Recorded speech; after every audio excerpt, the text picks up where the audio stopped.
Hi, dreamers. This is Nick. And this is Andy, and we host The Concession Stand, a podcast from two guys who work in the TV and movie business right here in Los Angeles. And you're listening to California Dreaming, true crime tales from the Golden State on the Orbital Jigsaw Network.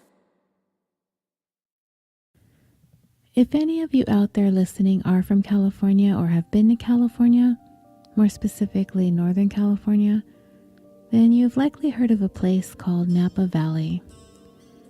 Napa County is located north of San Francisco and is known for its more than 400 wineries and hillside vineyards dotting the fertile soils of the valley's wine region.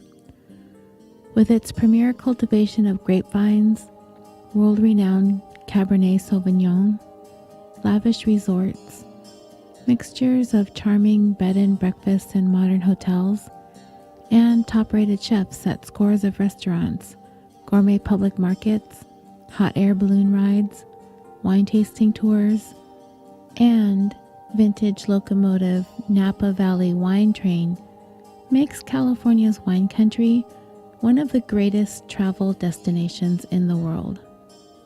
George Yount was an early settler in Napa County.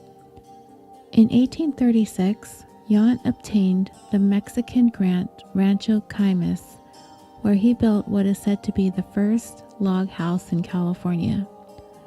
Soon afterward, he built a sawmill and a grain mill, and he was the first person to plant a vineyard in the county. Following Yount's death in 1865, the town of Yountville was named in his honor. The town of Napa was founded on Rancho Entre Napa in 1847. Following the event of the Mexican-American War, Bear Flag Revolt in 1846, settlers were granted deeds from the original ranchos during the 1850s through the 1870s. Napa County was formed and became one of the original California counties when the state became a part of the Union in 1850. Descendants of George Yount and Captain Edward Bale were key to the early development of Napa County. When Yount's granddaughter married Thomas Rutherford in 1864, the couple was gifted land in an area of the valley that is now known as Rutherford. Rutherford established himself in the area as a serious grower and producer of fine wines. Bale's oldest daughter, Lolita, married seaman Lewis Bruck, and when Bale died in 1848, Bruck became the executor of the family will. He was elected the first mayor of Napa City when it was incorporated in 1872. Lolita's younger sister, Carolyn, married Charles Krug, a pioneer grower of grapevines. They too were gifted land. Krug eventually moved north and established the valley's first commercial winery. John Patchett opened the first commercial winery in the county in 1859. His vineyard and wine cellar were located in an area that is now within the city limits of Napa. Krug founded his own winery 2 years later. The county's population began to grow as pioneers, prospectors, and entrepreneurs moved in and set up residence. During this time, settlers primarily raised cattle and farmed grain and fruit crops. Mineral mining was also pivotal to the economy of the county. While gold was being prospected in other areas of California in the 1850s, Napa County became a center for silver and quicksilver mining. Throughout the 1860s, mining was going on in the Napa area on a very large scale. By the end of the 1800s, there had been, I'm going to try to pronounce this as best I can, phylloxera infestation in the county's vineyards, which was quite damaging to the agricultural economy. And for those who don't know, such as myself, those are grapevine pests that can be found all over the world that were originally native to eastern North America.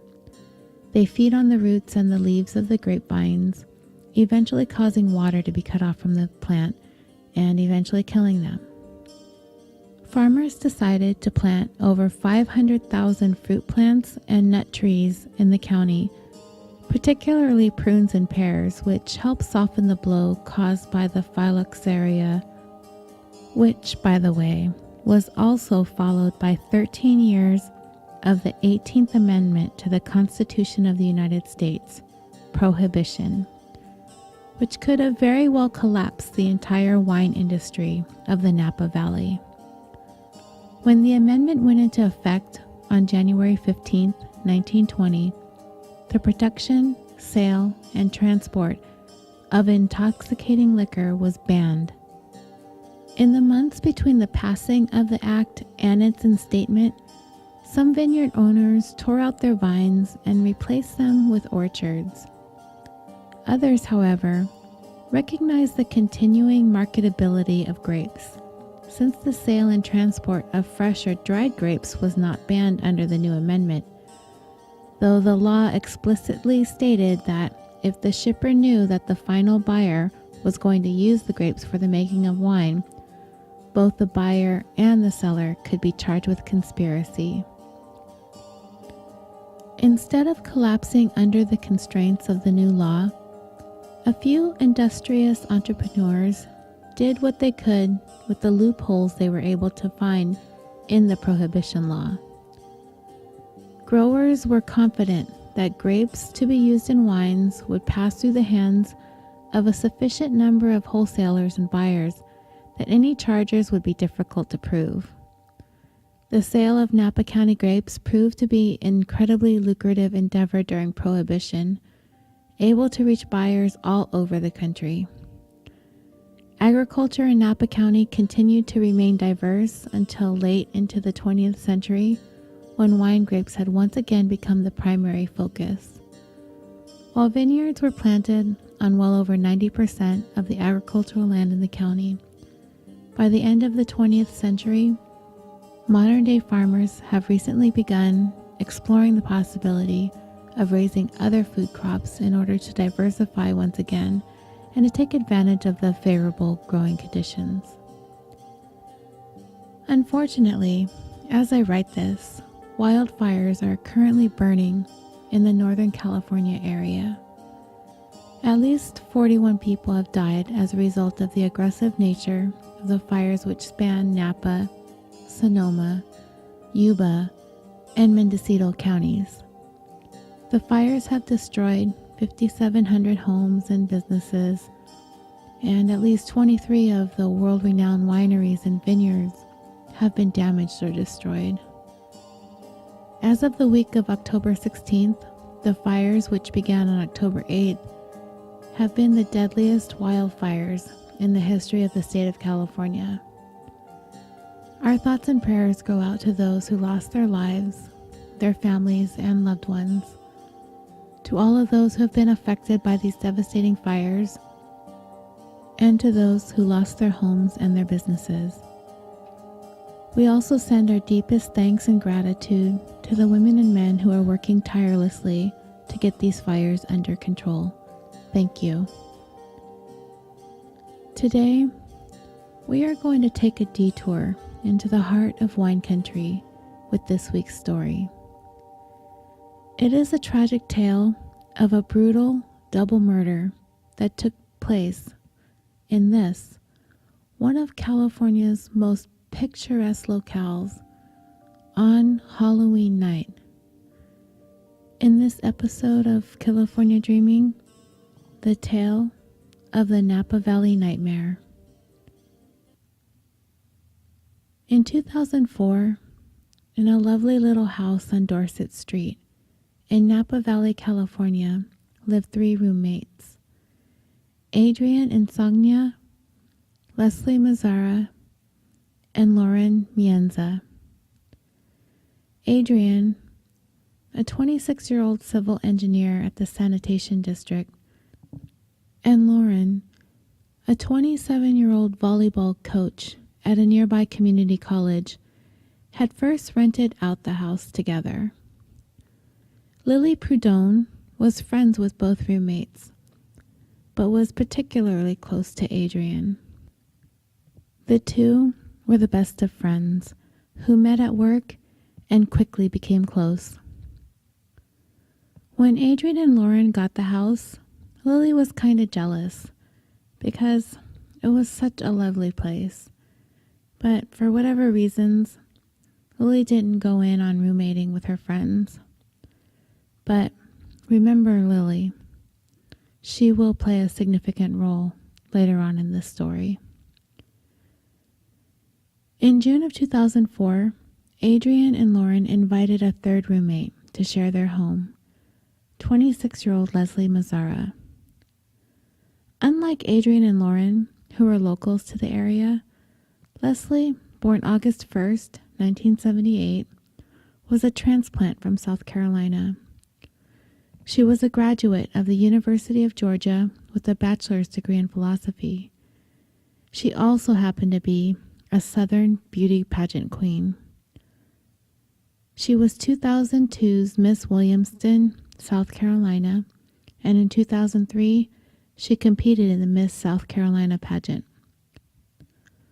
Following a difficult breakup, Leslie picked up and moved clear across the United States and landed in Napa Valley, California, where she got a job at the Neilbaum Coppola Winery as a sales associate. And yes, that's Coppola, as in Francis Ford Coppola. You may have heard of him before. He's directed some films like The Godfather, The Great Gatsby, The Outsiders, etc. Anyway, Leslie, new to the area, was excited to embark on this new chapter in her life here on the West Coast. She was quite a stunningly beautiful woman. Newly single, she was definitely looking to meet new friends and get back into the dating scene. The girls settled into their new home quickly, and as far as anyone could see, life was good. So, on that Halloween night of 2004, the roommates passed out candy to trick-or-treaters and were in bed by 11:30. Leslie and Adrian had separate bedrooms upstairs, and Lauren had a bedroom downstairs, and her dog Chloe slept in her room with her. At approximately 2 a.m, Chloe began growling, which woke Lauren up. She stayed quiet and listened. She could hear some noises, some footsteps going up the stairs. She thought maybe one of her roommates had gone out with a boyfriend and they were just getting home. But suddenly, she started hearing what sounded like a struggle or some fighting, and then she heard some screams coming from upstairs. When she peered through her bedroom door, it was very dark, but she could see the shadowy figure of a man running down the stairs, back out through an open front window. She was unable to see his face. All was quiet. So she made her way up the stairs to check on her roommates. She came to discover that both of them had been stabbed repeatedly. She even slipped and nearly fell on some kind of liquid. Turns out, it was the blood of her roommates.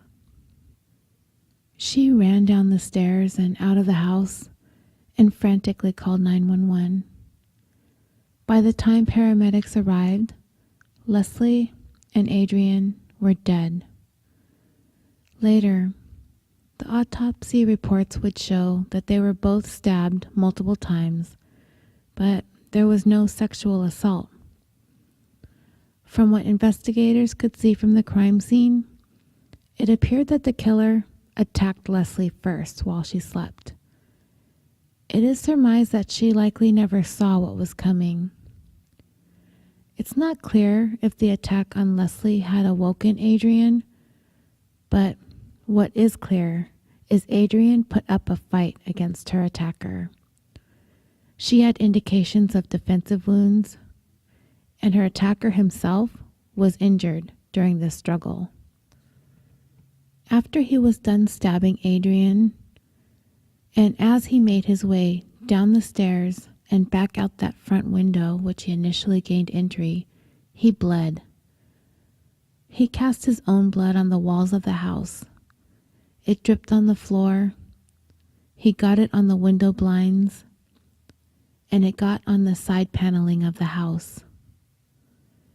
Investigators were also able to determine that, based on the location of the bloodstains that he had left behind, that it was likely he cut his hand while stabbing the girls. And in the places that he was bleeding, it appeared that it was coming from his right hand, which meant that was the hand that he was probably stabbing with, telling investigators that their suspect was right-handed. This was good evidence. If investigators could find the person who left all of this blood behind. Like I said, the girls were not sexually assaulted, and the home wasn't robbed. So if you're like me, you might be scratching your head. What's the motive? I am big on motive, especially when there's a mystery as to who could have done such a thing to these seemingly well-liked girls in this relatively safe community. Up until that night, there hadn't been a murder in Napa since 2001. And even as of the day that I'm writing this, there have been 0 murders in Napa this year. So for this to happen in this community was a shock. The biggest question needed to be answered: who would do this? Investigators were determined to find out who, and the next logical questions is to ask why. Who would have a reason to do something like this to Leslie and Adrian? This knife attack, this multiple stabbing type of event. You and I have heard many times in the past that these types of killings are up close and personal. So, did the nature of their killings mean that they knew the person that did this to them? That's where investigators were wanting to start, the inner circle of these girls. Because it appeared that the person who did this was familiar with the layout of the home as well. He knew where he was going when he went up those stairs and stabbed them in their bedrooms. Who was around them and in their lives at this time that they were murdered? Who was the intended target, Leslie or Adrian? They turned their sights towards those who'd been closely interacting with the girls leading up to this happening. It wasn't going to be an easy task sorting through all these people and all of the friends of the victims associated with them around this time, especially Leslie, who was new to the area. She was working with new people at the winery. She interacted regularly with many, many people at her job. She was looking to meet new people and make new friends, and to start dating as well. Both Adrian and Leslie had recent troubled relationships. So, with no witnesses to this crime that could positively identify a suspect right away, investigators were going to have to look at anyone and everyone who had a connection to the girls. The early theories were that the killer was someone who had been interested or infatuated with either Leslie or Adrian. Fortunately, investigators had the DNA profile of the killer to link the suspect to the crime scene. Now, it was a matter of matching that DNA to the person who left it behind.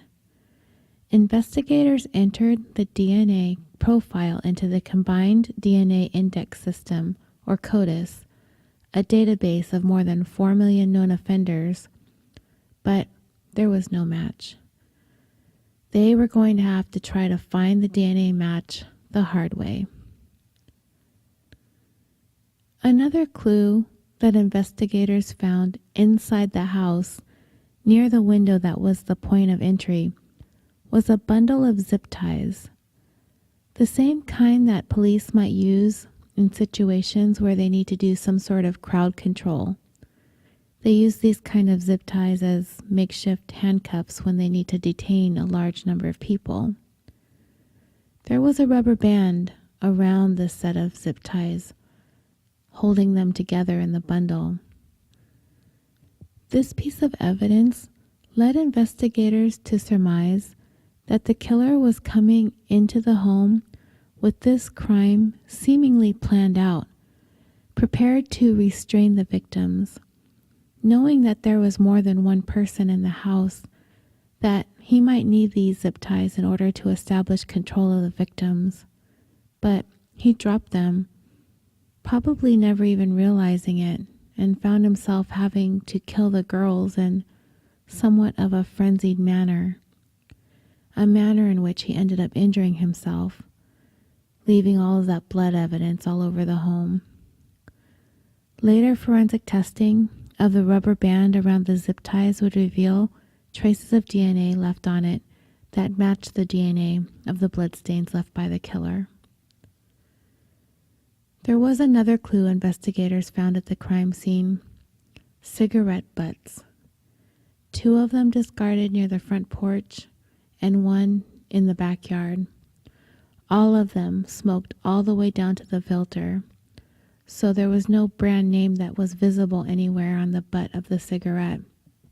However, there was a small gold band around where the cigarette connects to the filter that had a series of gold trident-like shaped images around it.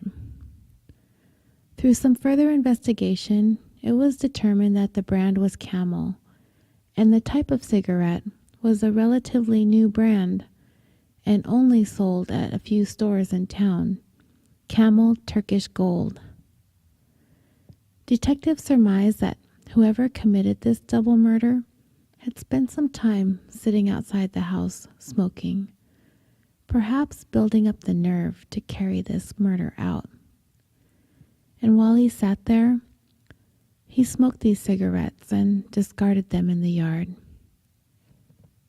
Cigarette butts are an excellent source of obtaining DNA evidence. So, those were collected and sent to the lab for testing.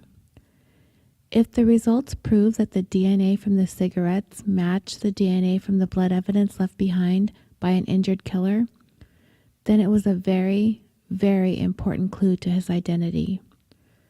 Not only would the DNA be important, but also this rare brand of cigarettes that this person smokes would be a very strong piece of identifying evidence. Police chose not to release this information quite yet to the media. They kept it very close to the vest while they worked on sorting through suspects until the DNA results would come back from the lab. Although police didn't let very much information out into the community, there was a thought amongst residents that these killings might possibly be the work of a serial killer. The nature of the crime was so violent that it was a possibility police had to take into consideration. There had never been a serial killer in the city of Napa, although Northern California has historically had its fair share of serial killers. So with these killings looming over the pristine Napa Valley community, they rallied together to raise a $100,000 reward for any information leading to the arrest and conviction of the person responsible for Leslie and Adrian's deaths. In addition, that bundle of zip ties also led investigators to think that the serial killer theory was plausible, though they did not release that information to the public either. They surmised that the killer came into the home with a plan, and part of that plan included binding these girls with zip ties. And for police, this is the worst kind of violent crime to investigate, the kind where the perpetrator is unknown to the victim.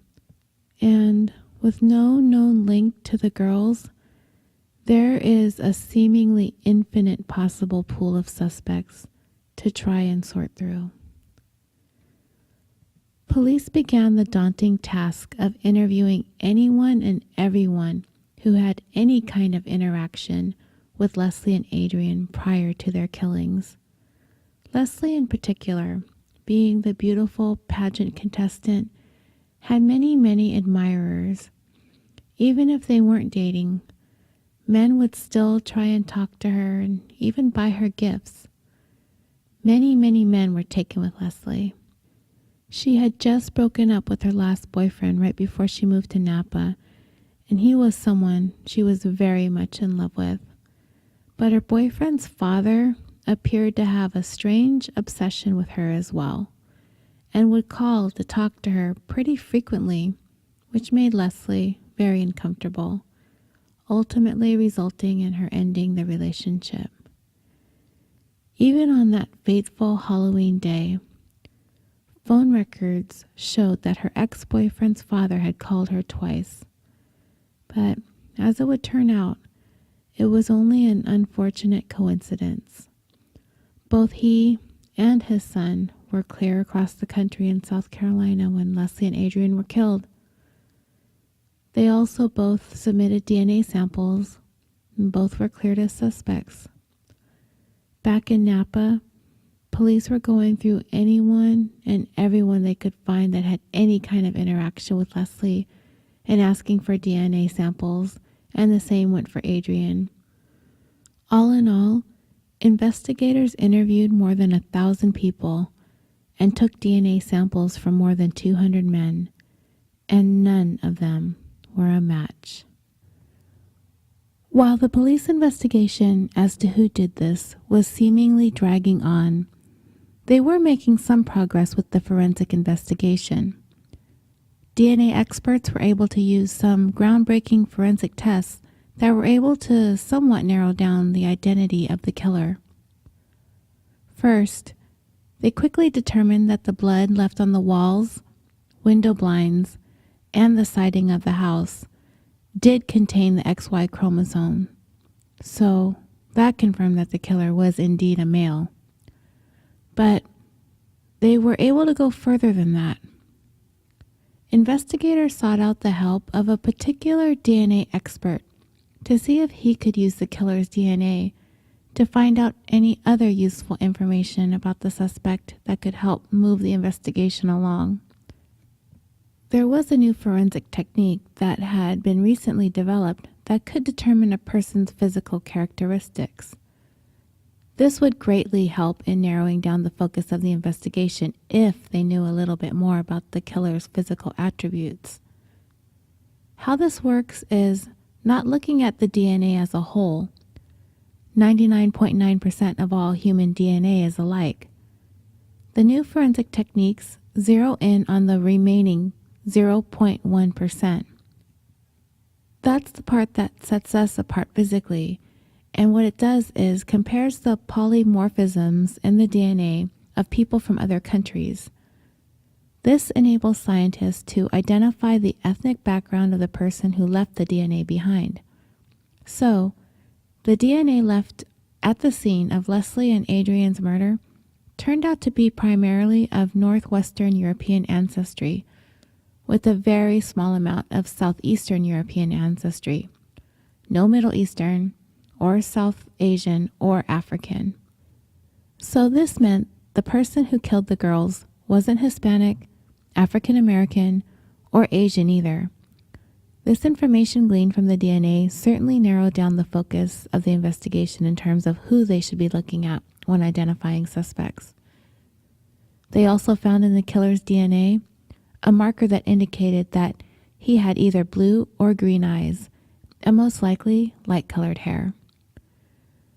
Approximately 11 months after the killings, investigators decided to go public with the information they had about the killer. A press conference was held, and everything they had was laid out for everyone to know.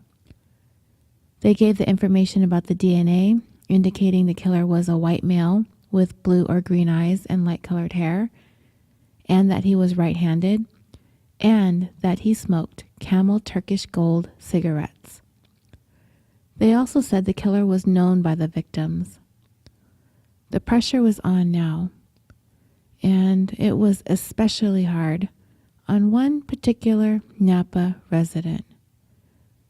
This press conference was a game changer for everyone involved, but I will come back to this in just a little bit.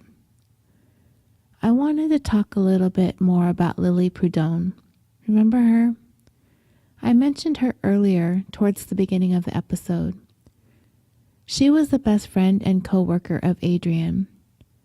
Well, Lily had been very outspoken about the killings of her best friend and her best friend's roommate. She had participated in an on-camera interview with 48 Hours. She spoke fondly of Adrian. She expressed her strong desires to find out who in the world would do something like this to her best friend. As the days and weeks were passing, with no arrests having been made, these killings were haunting her. The feeling in the community was the same. Someone was lurking amongst them. Someone capable of committing this horrendous crime. Lily was genuine on television in her interview. Her sadness and grief was palpable, and she desperately wanted justice for her friend. Not long after the killings, Lily Prudhomme became Lily Koppel. She had been in a long-term relationship for more than 8 years by this time this double murder had occurred with Eric Koppel, but it had been a troubled one leading up to that Halloween night. Lily had been engaged to Koppel. They had originally set their wedding date for November 1st, 2004, the very day that Leslie and Adrian were murdered. But for some reason, the date had either been canceled or postponed. In her interview with 48 Hours, she had even said that she was scheduled to get married that day. If they had gone through with the wedding, Adrian and Lauren, the third roommate, would have been in Hawaii with her. But it was not to be. The wedding did not happen that day.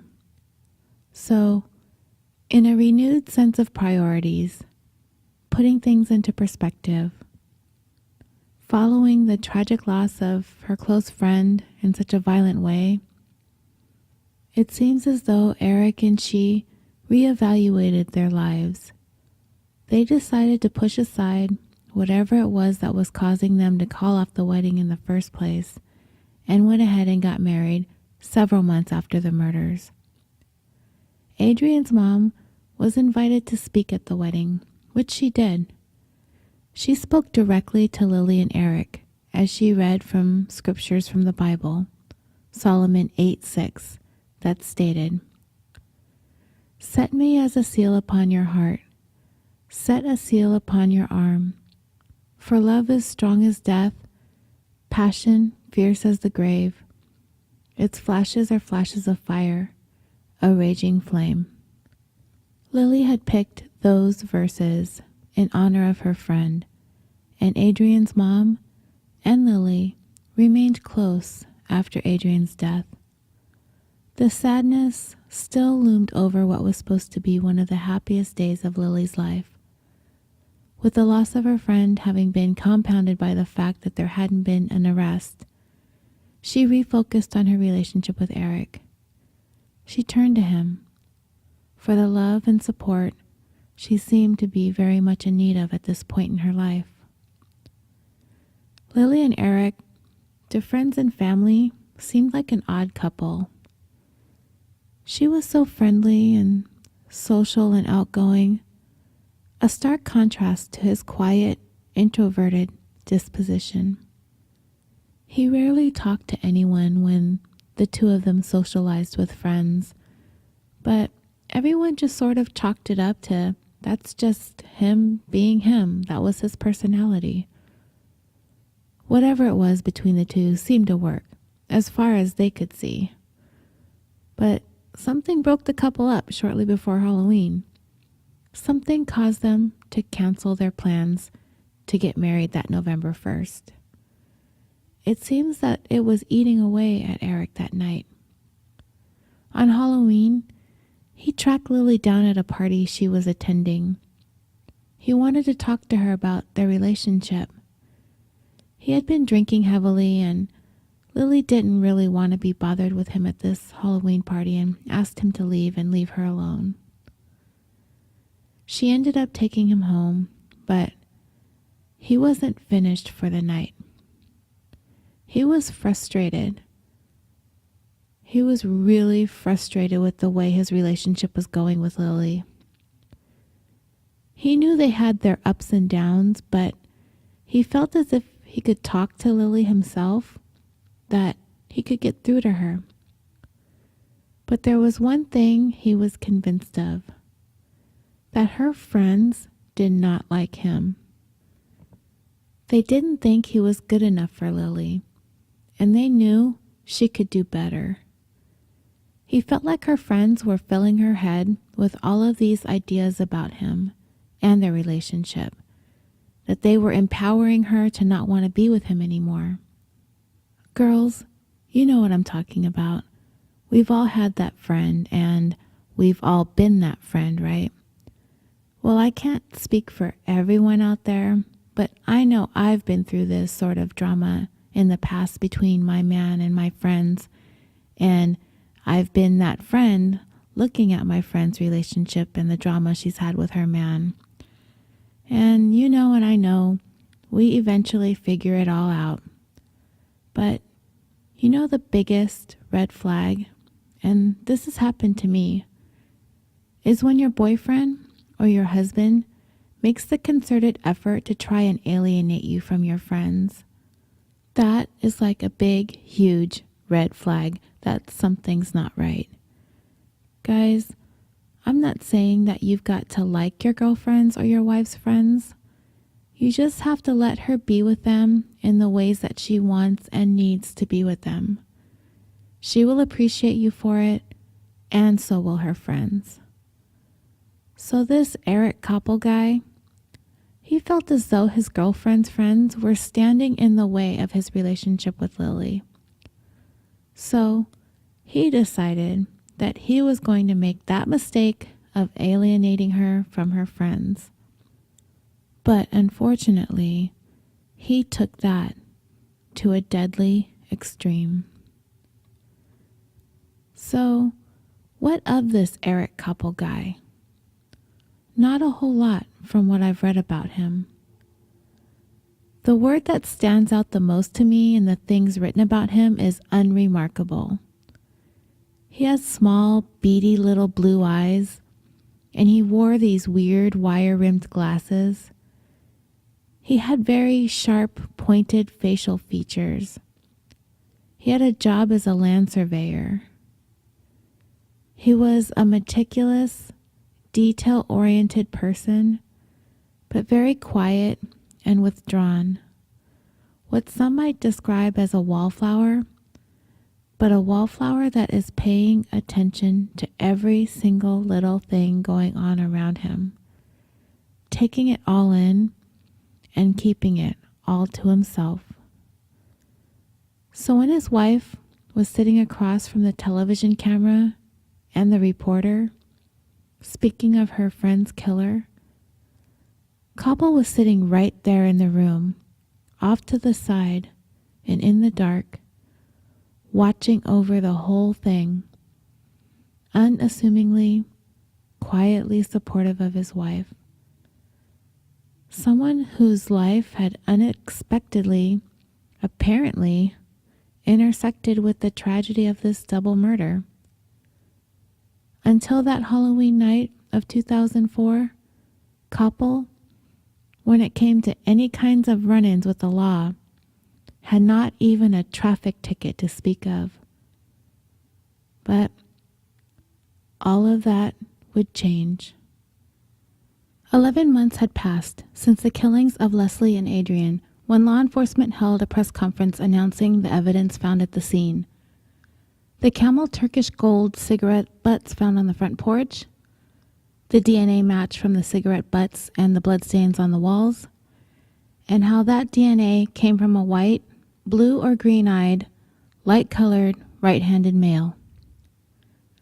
The person feeling the pressure of the investigation narrowing in on him was Eric Koppel, the now husband of the best friend of one of the victims, the very one who was read Bible scriptures to by the mother of one of the slain women.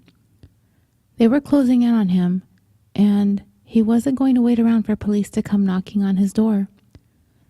Within days of the police press conference, the parents of Eric Koppel each received a suicide note from their son in their mail. The Napa County District Attorney read a portion of the letters on 48 Hours, as the letters haven't really been released to the public before. Koppel wrote, "I'm leaving this life because I know the consequences of my actions must be faced," and they spelled death. "I will not grant the government the satisfaction of watching me die, so I will end my life in a place and manner of my own choosing. I do not consider it suicide. I call it justice." But Koppel did not carry out his plans to commit suicide. After his parents received the letters, they contacted him and convinced him to turn himself into police. So, only 5 days after that police conference, on September 27, 2005, a very soft-spoken, clean-cut, college-educated Mr. Eric Koppel, with not so much as a speeding ticket to his name, walked into Napa Police Headquarters accompanied by members of his family and said, "I killed Adrian Insagna and Leslie Mazzara." I can only imagine the shock and surprise to see this young man walk into headquarters, taking responsibility for this horrendous crime.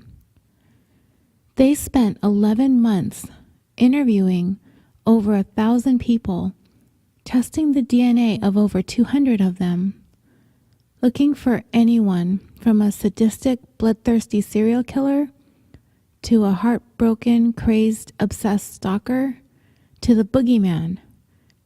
And here they are with this guy, Eric Koppel, Lily's husband, a supposed friend of the girls. Of all the people, it was him, all along. He was promptly arrested and booked into custody for 2 counts of first-degree murder. When Adrian's mother, Arlene, got the phone call that an arrest had been made, naturally the first question out of her mouth was, "Who?" When she was told Eric Koppel, I can only imagine her complete shock when she heard this news. Eric, Lily's Eric, just a few months earlier, having joined him at his and Lily's marriage, having read to them Bible scriptures as a tribute to their marriage and to the loss of her daughter, their friend. The one who sat quietly off to the side a couple of years earlier when his wife told 48 Hours that she hopes the person who did this is found. She herself said she can't imagine that the killer would be able to pull this off, this brutal double stabbing murder, and go unnoticed by those around him. That someone must have seen something odd or out of place. That someone who knew the killer must have picked up on some odd behaviors or a shift in demeanor. That someone must have noticed that someone had looked like they had been in a fight or a scuffle recently, with cuts or bruises on them since they had been injured at the scene and left blood evidence behind. She said it was important that the person who did this was caught. And why? Why did this happen to her friend? She wanted to know. This was her friend, and she wanted to know why they were killed in the manner in which they were. Yet, following the killings, she rekindled her relationship with Koppel, married him a few months later, and for 11 months seemingly had no idea that he was responsible for these killings all along. No one really thinks that she had any idea. Police might have wondered, how could she not know? How could there not be any kind of suspicion? But on the flip side of that, neither did the police. He was right there all along. He was a part of the inner circle. They talked to 1,000 men, more than 1,000, and took DNA from over 200 of them. Yet they somehow overlooked Eric Koppel. If they overlooked him, it's not that much of a stretch to understand how Lily could go for 11 months not knowing either. Adrian's mom would be the first to defend Lily, stating that the girls were like sisters. They were so close, and that there was no way that Lily could have known or suspected that her husband had any involvement in this crime. I too believe she had no idea. I mean, honestly, who would think that?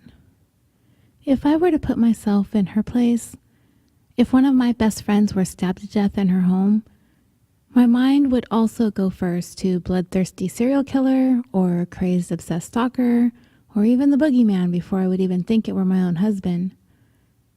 The fact that the killing happened on Halloween night would appear to me to be even more planned out by someone with a bizarre sadistic plan.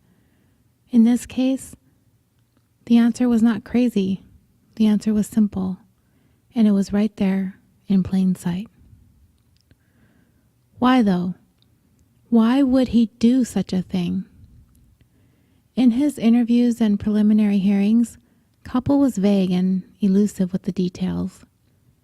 I talked about it earlier, which was a speculation as to the motive behind the crime, that he and Lily had broken up and he felt like Adrian had played a role in causing Lily to resist working on their relationship.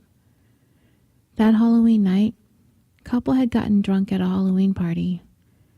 He wanted to talk to Lily, but she didn't want to deal with him in that state. According to his testimony, she gave him a ride home and left him there, but he did not stay home.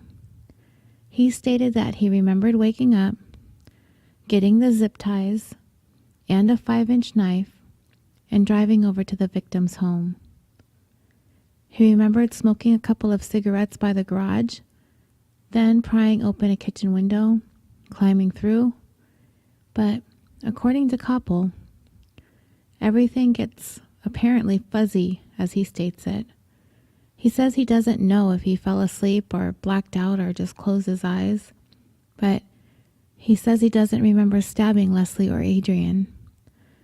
I'm always skeptical of this selective amnesia, and I've heard it being used before.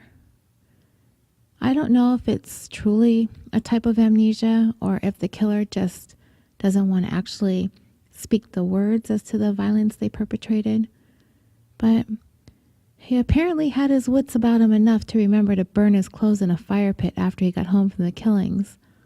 So, what to believe? I wanted to pause for a minute to talk about dissociative amnesia, formerly known as psychogenic amnesia.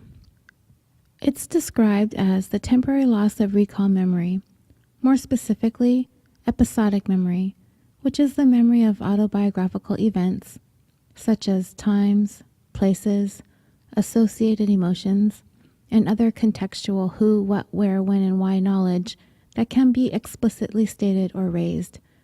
The collection of a past personal experience that occurred at a particular time and place. Dissociative amnesia is the loss of a particular episodic memory due to a traumatic or stressful event and is considered the most common dissociative disorder amongst those that are documented. Dissociative amnesia can occur suddenly or gradually and may last anywhere from a few minutes to many years, depending on the severity of the trauma and the person experiencing the amnesia.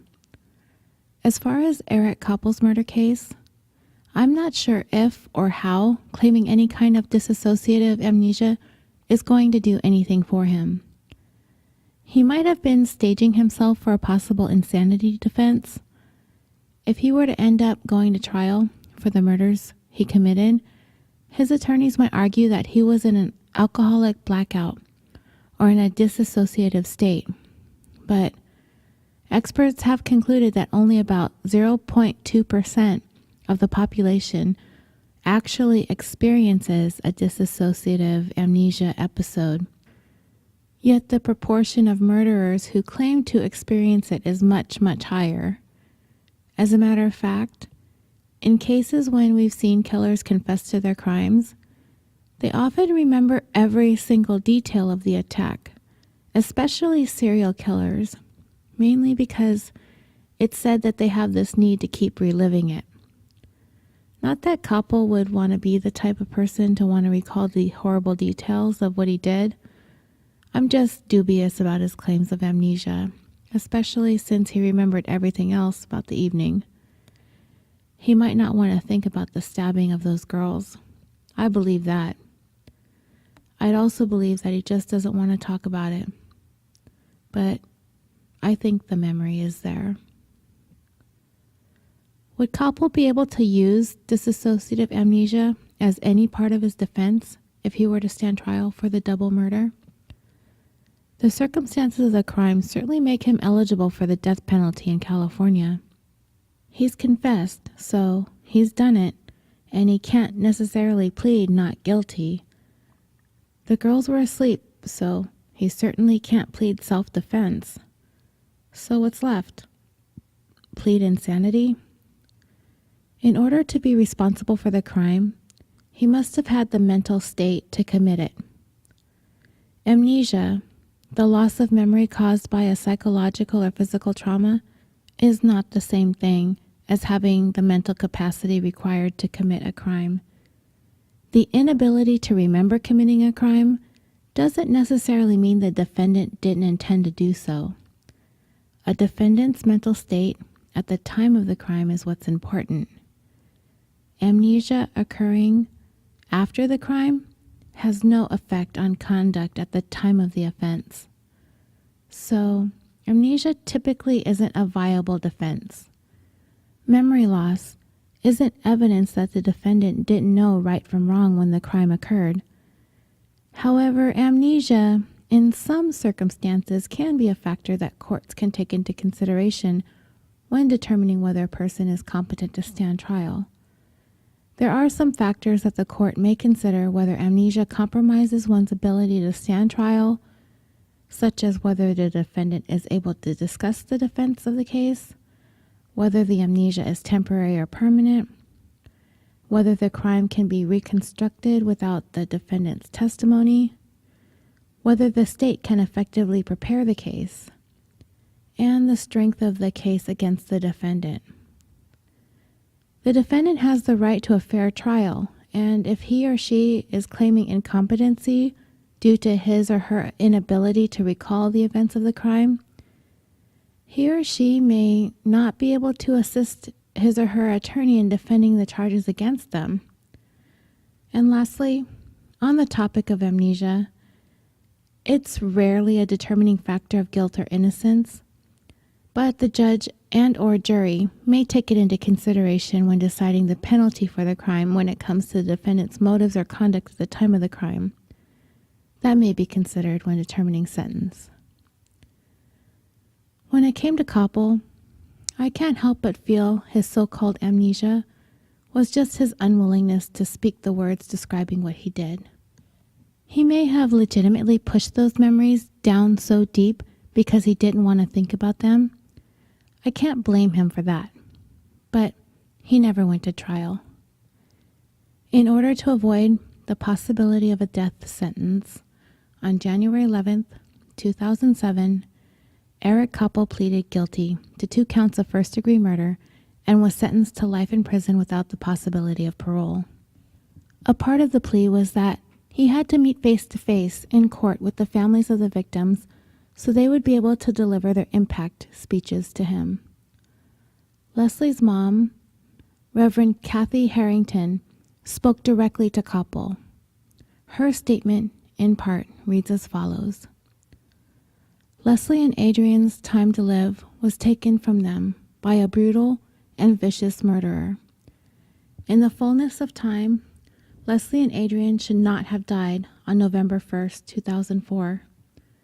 Their violent deaths were the result of an act of brutality that altered the rhythms of what God had hoped for them and destroyed the magnificent, sacred potentiality of 2 gifted, and beautiful young women.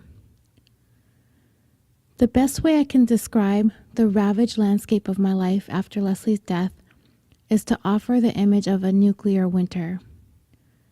The road I once traveled, the flowing stream of faith that used to nourish my body and soul, clean and clear the oxygen that was Leslie's life, and that once filled my lungs, the brilliant sunshine of her potential that illuminated my path are all gone. My broken heart still beats, yet my grief-stricken body struggles for breath, and my soul cries out for understanding and mercy. Mr. Koppel, the brutality of your act has not only deprived me of length of years with my daughter Leslie, it has shattered my faith in the goodness of human beings. Not only you, but your loved ones are about to travel on a significant and perilous journey. For the rest of your life, you and your family will, unfortunately, experience what both your victims and our loved ones have felt: terror, desperation, hopelessness, violence, extreme fear, the collapse of everything you hold dear, the fragility of life, the loss of belief in personal safety, confusion, anger, the loss of physical contact with the ones you love, despair, the relentless images that assault your dreams and deny you rest, the horror of knowing you cannot protect your loved ones from the brutal acts of destruction. You and your loved ones will come to know what it means to journey through hell, seemingly without end.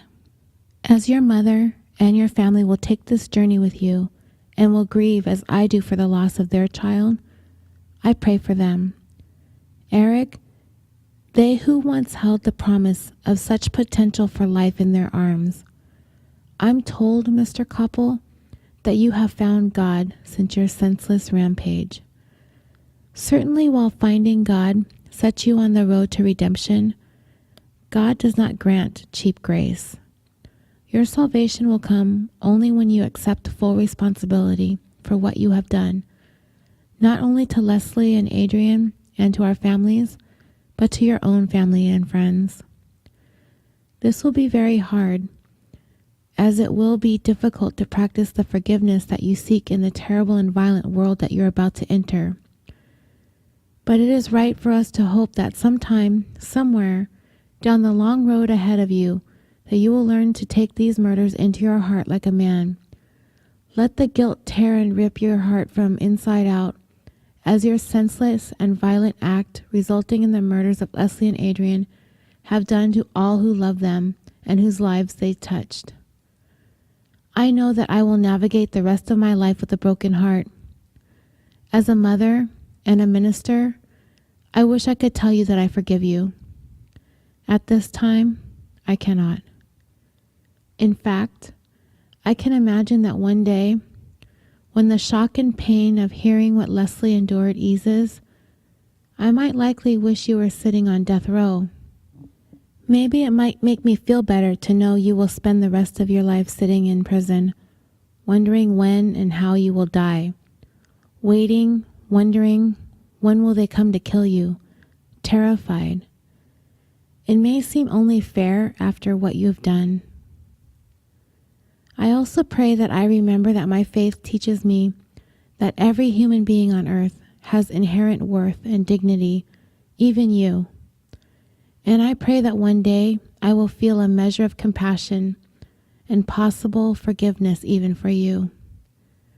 I pray that someday I can be released from this hellish nightmare that have plagued my thoughts both day and night. I pray that somehow I can find something redemptive in this horrific tragedy that you have heaped on our lives. I pray to a God that I cannot even find most days to give me a moment's insight, just one holy instant, when I find something redemptive in this nightmare, some measure of wisdom that might provide every parent all that they need to love and nurture their children.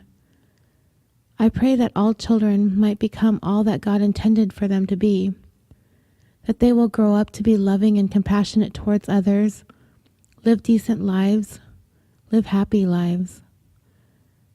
I pray that we will one day become a more compassionate nation and work toward creating a better world where every baby is recognized as a sacred gift deserving to be loved and nurtured. And finally, I pray that one day, never again, will any mother's child grow up to be a murderer. Adrian's mother, Arlene Allen, also spoke, her statement reading in part. Eric, you knew Adrian, and I know you. I know you are a man who brutally and callously took the life of a wonderful woman you never met, and you are the one who violently stabbed to death the best friend of the woman you loved. You cannot love Lily and murder her best friend. You cannot love Lily and bring a knife into Adrian's home and stab her again and again and again and again. She slammed her fist into the podium each time she said again. My baby never wore a turtleneck in her life, and yet she had to be buried in one. And still it could not hide the extent of her wounds. You are the man who is so cruel as to invite me, the mother of the woman you murdered, to stand up for you at your wedding, to read scripture to you of love and death, and to bless your union. Throughout that weekend, you brought me into the heart of your family, knowing all the while it was you who destroyed mine. So I say to you, Eric, go. Leave this world of family and friends, of hopes and dreams, of life and love and laughter. There is no place for you here. You will be forgotten. And when that door closes behind you today, I will think of you no more. Eric Koppel hung his head as these statements were being read to him. He also gave an emotional statement to the court, sometimes difficult to understand between his sobs, but his statement read in part, I am a broken man. I cannot fathom an explanation for my sinful deeds. The terrible agony inflicted upon a great number of people, words evade me. I have always been an introverted person. My beloved grandfather suffered a stroke and died. I could not secure gainful employment. My relationship with Lily was in jeopardy and crashing. It was all like it fertilized the seeds of anger in my heart. There was a rage inside me. If I had only listened to those who pleaded with me to get help when I needed. Eric went on to say that he had suffered from depression and suicidal thoughts since he was a teenager, and that he used alcohol to fight this depression, but it only made things worse for him. He turned to Leslie and Adrian's mothers and their children and said, Arlene, Kathy, I am so sorry for stealing your beloved Adrian and Leslie. Paul, Andy, Lexi, and Allison, I am so sorry for taking your precious sister from you. Koppel is currently housed at Pleasant Valley State Prison, located in Coalinga, California, which probably sounds more pleasant than it actually is, I'm sure. Thank you so much for joining me for this 17th episode of California Dreaming, the tale of a nightmare in Napa Valley. And just so you know, the girls over at Corpus Delicti also covered this very same case this week for their Halloween episode as well. They did a fantastic job, albeit funnier telling them the story than I did, but it's worth a listen if you need something to lighten the mood a little bit. Check out their show, Corpus Delicti, The Body of a Crime. When this episode goes live, it will be the weekend before Halloween. And I do have a very special Halloween Day bonus episode that will be available when the clock strikes midnight on October 31st. So keep a lookout for that. My family and I are taking a little road trip to Phoenix that same weekend before Halloween. So I'm looking forward to spending some time in the beautiful state of Arizona. And I'm racking my brain trying to think of a California/Arizona crossover true crime tale that doesn't start with a Jody and end with an Arias. Though I'm tempted because I was glued to that trial in 2013. But I think the story's been told plenty of times already. I do have a couple of ideas in mind. I figure if I can venture into Arizona, so can the show, right? So that's something I'm really looking forward to. And if you guys have any ideas, please share them on the discussion page or on Twitter. I'd love to get some ideas for the Arizona/California crossover episode that I'm thinking of doing. I also need to give a big, huge thank you to all of the new patrons that have generously contributed their support to the show. I can't express enough how absolutely grateful I am for you making your contributions to help me grow this little show of mine. I had a slight uptick in donations this week. I even had my very first $5 pledge, which I nearly fell over in disbelief. To all of you, Randy, Michelle, Llama Bug, Brittany, Karen, Rebecca, Timothy, and Christine, the newest patrons, I thank you. Also this week, you guys, I sent out a whole bunch of cards and stickers, some magnets, and all of the good stuff you guys have been asking for and that I've been promising to you. It's all in the mail. If you've messaged me your address, you should be receiving something from me very, very soon. I'd also like to thank everyone for their iTunes reviews over the past couple weeks. Heart Podcast, Brecky66, Mom of Too Many Dogs, that kind of sounds like me, but it's not. I didn't rate myself. And ABLH Pete. Don't forget to join the discussion group and like the Facebook page. You can follow me on Twitter at CaliforniaPod and on Instagram at California Dreaming Pod. And California Dreaming is also part of the Orbital Jigsaw network of podcasts. We've joined forces with an amazing group of podcasts from a variety of genres, such as The Concession Stand, where hosts Nick and Andy geek out over all things entertainment, or Super Nerds UK, where hosts Ben, Ian, Tim, and Simon take an irreverent look at pop culture, or Busted Wide Open, a show where Nick and Sir Ian Dangerous take you on a weekly journey through the hottest news and sports entertainment, or Historium, a podcast devoted to the strange, obscure, or otherwise interesting stories from history, or Is This Adulting, where best friends Steven and Chris break down the stigma on mental illness through the lens of comedy, or the Dirty Bits podcast. Join host Tawny Plattis for her casual retellings of the sexy, scandalous, and salacious stories your history teacher likely left out. Or 4-1 Owned, a show where hosts GT, Dak, Kevin, Jack, and Matt fill your ear holes with all things gaming. If any of these shows sound like something that might pique your interest, visit them at www.orbitaljigsaw.com and click on their links. Also, don't forget to visit the Orbital Jigsaw family of podcast merchandise store, where you can get all sorts of California Dreaming stuff. T-shirts, hoodies, phone and laptop cases, stickers, mugs, and notebooks. Oh, and I'm hearing rumors that there will soon be tote bags, pillows, and tapestries. But I'll keep you posted on that. You can support me and your other favorite creators by visiting the Orbital Jigsaw store. As always, I will post the link in the show notes and on social media. Before I let you go, you need to hear about a couple of new true crime podcasts that I just got turned on to. Here, Welcome take a to listen. Death's Door Podcast, a podcast that explores some of the most haunting cases from America's death row.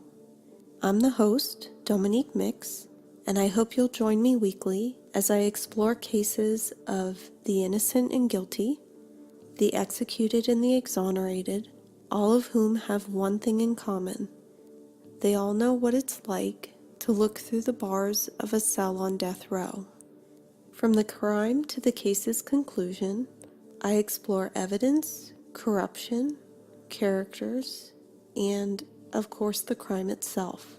You can find the show on the Acast app, Apple Podcasts, Stitcher, or the podcast app of your choice. I hope you'll join in, and in the meantime, don't forget to hold your loved ones tight.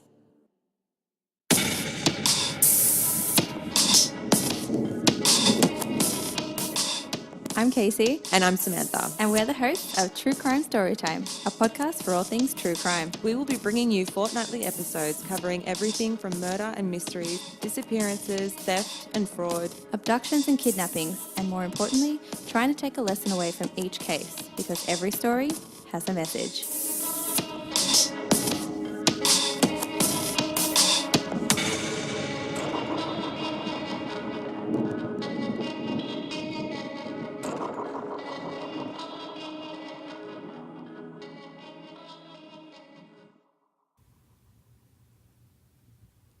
Thank you again for joining me for this episode of California Dreaming.